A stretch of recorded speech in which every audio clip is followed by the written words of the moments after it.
Honest facts, dynamic conversations, and powerful financial strategies that will help you craft a blueprint for your future. Welcome to We Money Talk with the founder and CEO of We Alliance Wealth Advisors, Terry Wheeler.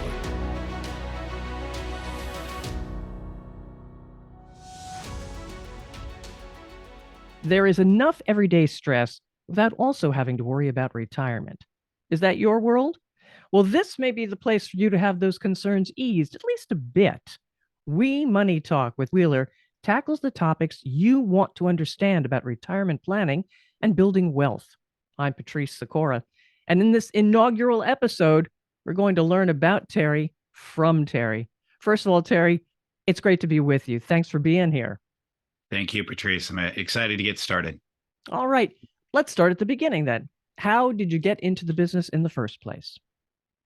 I was kind of one of these odd kids that really figured out that I wanted to be a stockbroker very early on. So in my mind, I didn't think financial planning, I thought stockbroker. And that's what I went through undergraduate at San Diego State University, was a finance degree with a concentration in financial planning. So it was one of two colleges in the country that offered financial planning and CFP coursework as part of your bachelor's of science degree. So I started right out in that, did clerking for what used to be called Dean Witter. Now it's Morgan Stanley. That's a name you don't hear, that's for sure. Yeah, that's a while back. So that was over 30 years ago. So that's how I started. And in the beginning, I couldn't get a job directly as a broker because I looked like I was 15 at that point, graduating from college. I was actually 21 and I was working in banking. And in banking, I had called on a client that worked upstairs at a Wells Fargo branch. So I was a personal and business banking officer. And this gentleman did real estate, which I had a lot of interest in. Mm-hmm. And he used to buy raw land, entitle it, and sell it off to some of the big builders in our area. That was his whole business, and he did very well at it. So as I learned about his business, I was very interested. And he said, well, if you want to learn about it, I'm here every day and very early. I get in around 7. He said, come in and I'll teach you before you start work. And back then we had banker's hours. So we started about 9 o'clock. So I came in religiously just about every single day, and I beat him to the office most days and was learning all about real estate. After about a month and a half in, he's like, why in the heck are you a banker? And I looked at him and I said, well, I'm not going to be a banker. I'm going to be a stockbroker. And he said, stockbroker? And I said, yeah, I want to be a stockbroker. I just haven't been able to get into that yet. But that's what I ultimately plan on doing. And he said, well, when you're ready, I was the best man at Lloyd Kelly was the gentleman's name at downtown Sacramento, Dean Witter. He said, I was the best man in his wedding. So I've known him for years. When you're ready, I'll arrange an interview. So as a young 21-year-old, I kind of let a dramatic pause go by. I said, I'm ready. And he goes, you want me to call? I said, make the call. So he did. 2 weeks later, I had gone through the interviews and I was hired and off to New York for training for Dean Witter. And that's kind of how I got my start. That's just amazing. So it sounds to me like knowledge, education, you just gravitate to that. Always have. So our name, We Alliance Wealth Advisors, we actually stands for wealth education. And I've always been one, I always kind of chuckled where people would go to conferences. Businesses would send your employees or your salespeople or whomever to conferences. And there's all kinds of great information. And they would just be there for the social aspect, it seemed. And very rarely did they bring back anything. I was very different. I would go to a conference, I would learn something, I would implement it when I got back. And that would be my challenge every time I went. Education to me, you have to be an expert at your craft. So if there's one big knock on me where I may kind of cause clients to glaze over at times, is I will go deep if they want to go deep. So we know the tax law. We know the tax. I ultimately went to law school, not to be a lawyer, but to learn the tax planning, the asset protection, the estate planning, all these aspects that are critical to estate planning. And I did that because I looked like I was 15. So about 3 or 4 years into the business, I went to law school. So I wasn't a lawyer that became a financial advisor. It was the other way around, which is a big distinction. But the education never stopped. I continued with programs afterwards. I took MIT courses as recently as the past 18 months. And I've been almost 35 years in the business. So I am constantly learning, because that's how you take care of your clients. And we're passionate advocates for our clients. And you teach. Yeah. We've taught for CFP candidates. So through UC Davis. In that one, I taught the tax course, ironically. So the financial planning course, which is really my retirement, I thought I would just teach young financial planners A to Z how to do proper financial planning. Because in San Diego State, my favorite professor by far taught one class. His day job was managing his own portfolio and trading his portfolio stocks. So it was stock analysis. And he used to almost chuckle at some of the other advisors, and he would challenge the students. He would say, well, ask them what they're doing in their portfolio. Ask them what they actually do in real life, because too often you have people that have no experience doing what they're teaching, and you've got to have the experience. So when you look at my portfolio, it's the same as my clients. We have the same challenges, the same problems. We have higher net worth, high tax bracket clients, a lot of physicians, and they have unique problems that need to be addressed. Well, I live it too. We have the same issues, and we do the planning for them like we do for ourselves, because we're good savers. So I practice what I preach. What kind of client education do you do? We teach, our entire marketing is teaching. So we'll go in, and if we do a subject matter, let's say we're teaching a workshop, my goal is that everybody there, they may have come in for a free steak for a dinner workshop, as an example, but they leave with something that they can implement. So my goal for them is, I don't care if they become a client or not, it's give them something that they can implement and improve in their planning. So if it's estate planning, we're talking about how to build in divorce protection for your kids, or how to make sure that we have what's called bloodline protection, so you don't have the money get lost to a second spouse if you've lost your spouse, and then the kids get disinherited. Financial planning, we talk about downside protection. Private pensions, meaning how to make sure you don't outlive your money. A lot of the big stressors in retirement. So we don't hide the ball. We work with the delegators. Those that are do-it-yourselfers, I'm happy to teach them and let them go implement it. There are plenty of delegators out there. So I'm an open book, and I tell people exactly what we're going to do and how we're going to do it. Because if I can help them, the do-it-yourselfers, it was a successful workshop. We'll get clients through the delegators. So I'm not worried about that. We're a very mature firm. We want to help people that need the help. If they just need a little bit of drive-by advice, as I call it, then we're happy to give it. Who's on your team? You keep saying we. Who's on your team, Terry? Yeah, so we have here about 13 people. I am the lead advisor, and I work with all the higher net worth people. They're typically meeting with me, but it's not just me. We have typically two people that will be on the financial planning team that's working with me for a client's portfolio. We have people that do all the paperwork, of course. So the financial assistants, or we call them client concierges, they help with all the onboarding. And then the follow-up, we're very systematic. So we do proactive tax planning every fall. So there's a meeting that is for that. And it's not to do the planning for the year we're in. It's to do maybe cleanup if everything didn't get done, but it's to lay out the next year, 3 years, 5 years. So we're big on reducing lifetime tax bills. So you got to be proactive there.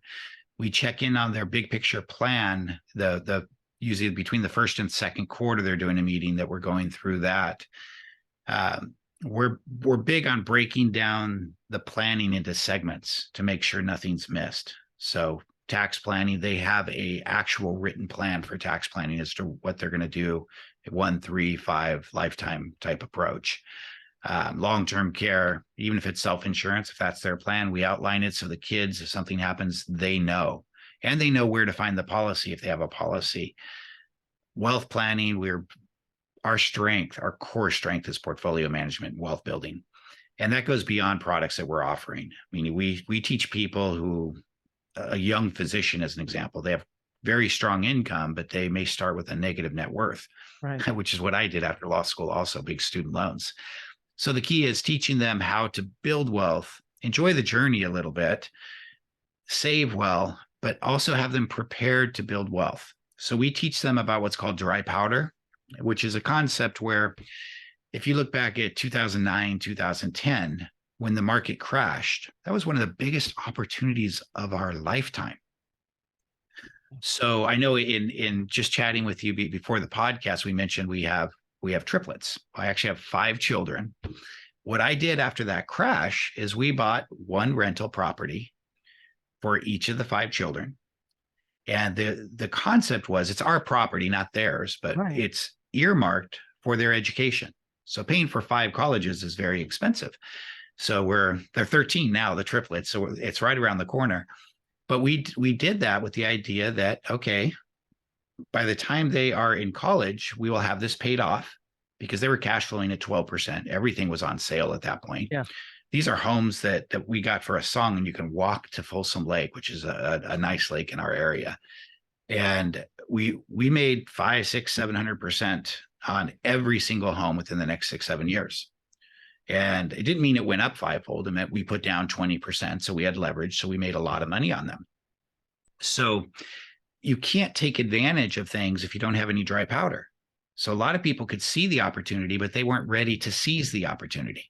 We prep people for the long run, and we teach those young physicians and young high income earners how to have dry powder intentionally, so that when there's blood in the streets, as Warren Buffett says, it's time to be greedy from an investment standpoint. You have to have a plan for that. So if you don't have a plan for where you're going, good luck getting there. You're going to end up somewhere, but who knows where that's going to be. So we really are proactive in every sense of the way for our planning for our clients and for ourselves.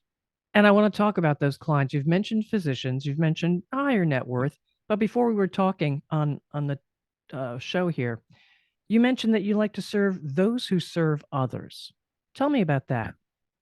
Well, just over time. So we all went through the pandemic. This is where I think it really became solidified. So we were already helping physicians pretty extensively. We've done that for 20, 30 years, especially with Kaiser. We have clients at UC Davis, Mercy, physicians and nurses, et cetera, also. But for the physicians in particular, that's who I work a lot with, because we can bring so much value to them. But I'm happy to work with, like, everybody says, oh, I have this minimum. I am very good at the high net worth, but I meet a good person, I want to help them. It's just my personality. And we have a big enough team here where I can help them, where I can outline the plan, my team can implement it. I'll spend a lot more time with somebody who needs more help, meaning a more complicated situation. But during the pandemic and stuff, we really saw what our physician clients went through. We saw what the nurses went through. We saw the fear, yet it did not stop them. We all lived through 9/11, and we saw what happened with, the firefighters. You almost get emotional just talking about it. But we know we can bring tremendous value. Being able to do that for people that are helping others, it just brings us a little extra joy. Now, with that said, I have clients that are big and they made their money in real estate, not exactly serving the public in the same way. So we have clients that do all different things, but we just really enjoy working with that segment because we pride ourselves in over delivering. And those individuals, they want people who really know their stuff, but they're great clients. Once they realize you truly are an expert, you're not just giving them a sales pitch, you know what you're doing, and you bring up subject matter that they've never heard of. And we do that not occasionally, it's very routinely. So that comes from all the wealth education. We go deep. And we spent years and years honing our craft.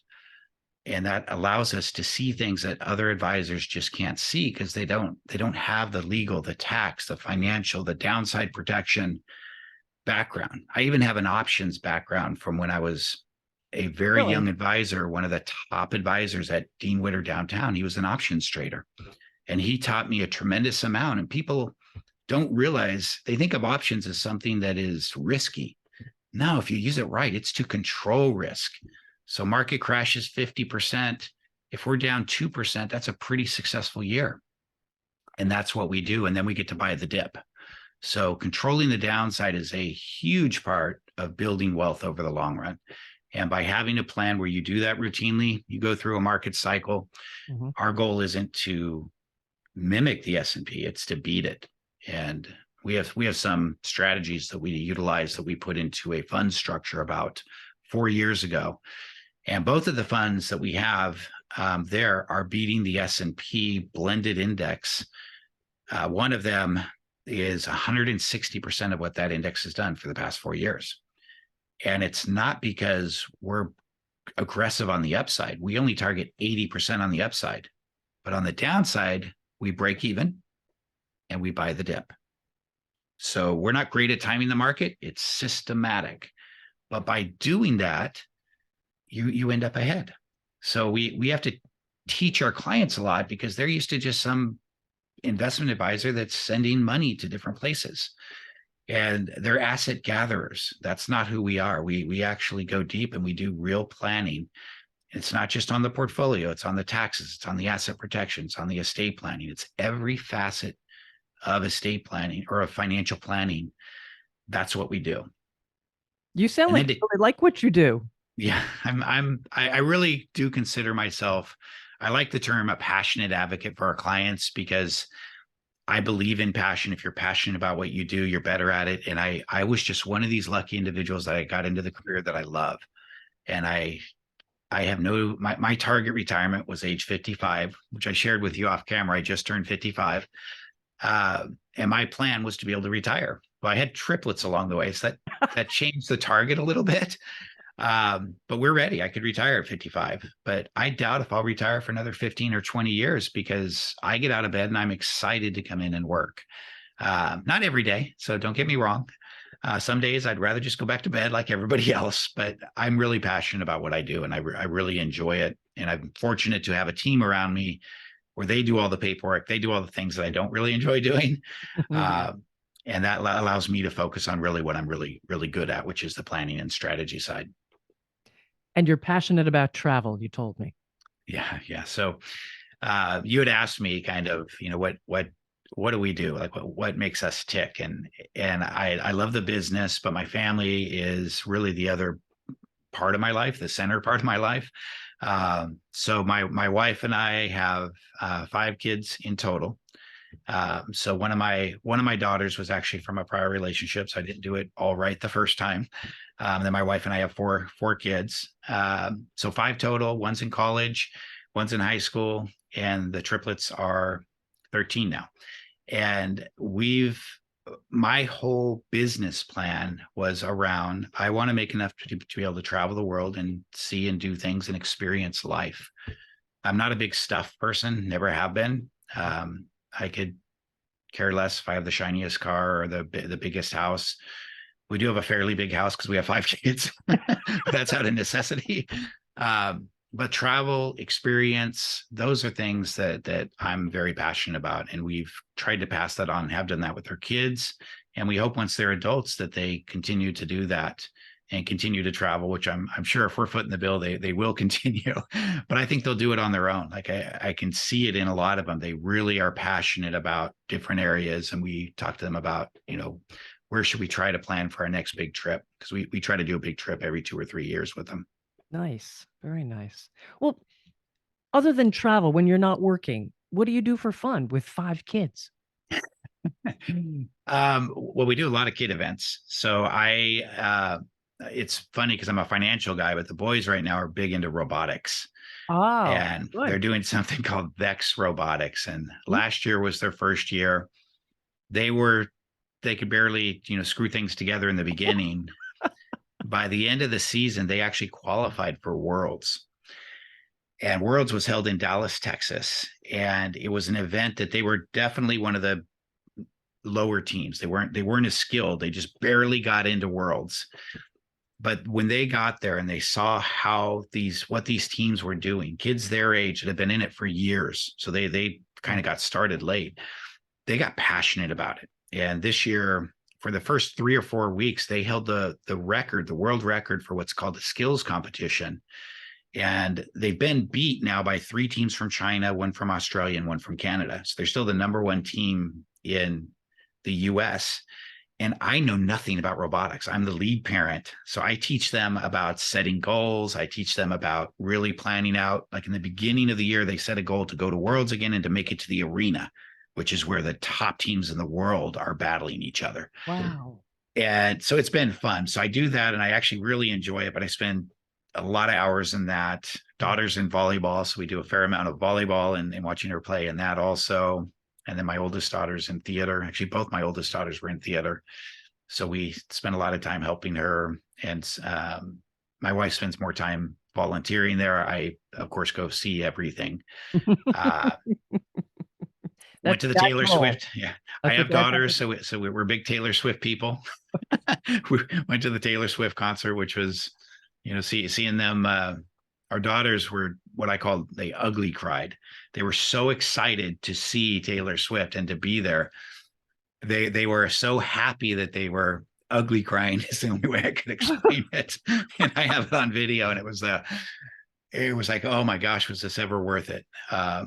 So kid activities. We do things as a family. We like to snow ski. So we're right by Lake Tahoe. So we go up and we ski a lot. We do water sports. We're by the lake. Everything we do really is around the family. So I enjoy my kids. I like spending time with them. I would have never planned to have had triplets, but I wouldn't change it for the world. I love the journey. Yeah. Yeah.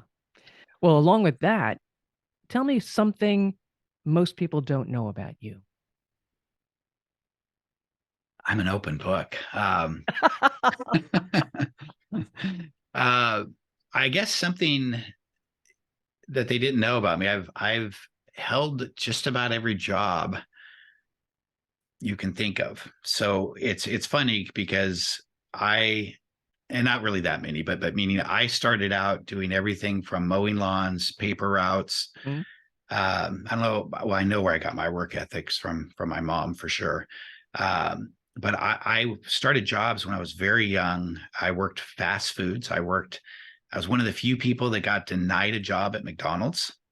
And it's because I was only 15 and you had to be 15 and a half.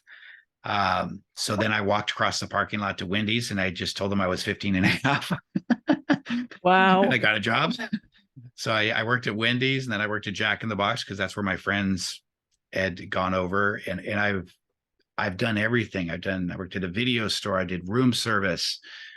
I worked my way all through college, something I'm very proud of. I'm one of these kids and we did not have money growing up, but we definitely had work ethic. And my mom gave me the most valuable lessons, which was work ethic. My mom and dad both gave us another valuable lesson, which is you got to be passionate about what you do. And they ironically taught us that because they both hated their jobs. So they did not get up excited to go to work. It was a means to take care of the kids. It was not that they were passionate. And my brother and I, for some reason, picked up on it, and both of us found jobs that we're passionate about. That's fantastic. And that makes all the difference in the world, I think. That is fantastic. Yeah. Yeah. What's your idea of success, Terry? It really centers around the passion. Like I think if you get up in the morning and you're excited about what you're going to do that day, that is success. It's not just waiting till retirement. You got to enjoy the journey, make every day count. We've been doing this for 35 years. So unfortunately, we've seen clients that have passed away very young in life, whether it be by accident or heart attack or different things. You can't just defer. One of the things I really like about working with physicians is they're very good at delayed gratification, but it's also a challenge because you got to get them to enjoy the journey too, because you don't want to wake up and feel like, wow, I just let life pass me by because I felt like I was supposed to do all this delay. There is no challenge with physicians getting them to do delayed gratification. It's more getting them to have proper balance. And when you show them how to build wealth properly, they can do both. So it's fun to do that. So I think anything you're doing when you get up in the morning and you're excited, that's success, whether it be retired and you're golfing for the day or you're traveling or you're going to work in a job that you love. On another high note there, I mean, I love the answer. Being passionate about what you do makes life worth it. What is your proudest achievement? You can say the kids. You can say the kids. Okay. That's where I was going. So it's kind of odd because I hardly remember the first year of the triplets' life. but I survived it. That was the proudest moment because I was working because my wife, of course, she was working at the time also. She had to stop working. Um, we never slept. I don't know how I got through it. Like I probably averaged 3 to 4 hours sleep at most for the first year or so of their life. I remember one morning my wife wakes up and I don't know, it's 3 a.m. I have the triplets lined up on what we call the boppy, which is kind of like a U-shaped pillow. Yeah. So I have them all up and I have blankets around each of them or little towels, and I have their bottles propped up. So I could feed all 3 of them at once because there's 3 of them, 1 of me. And my wife was so upset with me, telling me how it was dangerous. And I'm like, I'm right here watching them. If they choke, I've got them. So she was upset with me. And then about a week later, I wake up and I go out to check on her, and she's got all of them lined up doing the same thing because it was survival. Exactly. So somewhere along the line, I remember a commercial where the first kid you have, it's like you're so protective. And then in this commercial or whatever it was, I saw the Amazon driver or whatever is coming, and they're asking you to sign for something. You're like, here, hold the kid, and you're signing something. That kind of epitomizes our journey in trying to figure out how to raise triplets. And so that's my most proud is I think my wife and I are both very good parents. We definitely make mistakes along the way. There's no playbook. But we work hard to try to make them good people, and knock on wood, so far they seem to be all turning out as just really great people. So that's where we're the most proud, I think. And that is quite the achievement. I'll tell you, I've had a great time speaking with you here, listening to your stories. It's wonderful. How can people reach you if they want to hear more stories about you, or if they have questions they want to ask you? Well, we have our website, of course, which will be in the show notes, and it's www.weria advisors.com. And we have the podcast, of course, which is the inaugural episode, but we've got about 16 shows lined out. And that's just the first few because I have a lot of topics. I mean, in the podcast, we are going to teach people real actionable items. It's not just to get clients. The goal is to reach more people and to help them. So the podcast, of course, you can just give us a call at the office. We can help people in a variety of states. I think we have about 9 or 10 states that we have clients in and that we're licensed in, simply because we're in California. A lot of people move out of California. So they keep us as their advisor, and we do it through Zoom, but we got clients all over the country. So they can reach us at the office also. All right. So listeners there, you heard it. Follow, subscribe to this podcast. More are coming. They are in the pipeline. You're going to love them. And of course, share with others. And thanks for being with us. Thank you, Patrice. Thank you for listening to We Money Talk with Terry Wheeler. Be sure to click the follow button to be notified as new episodes become available.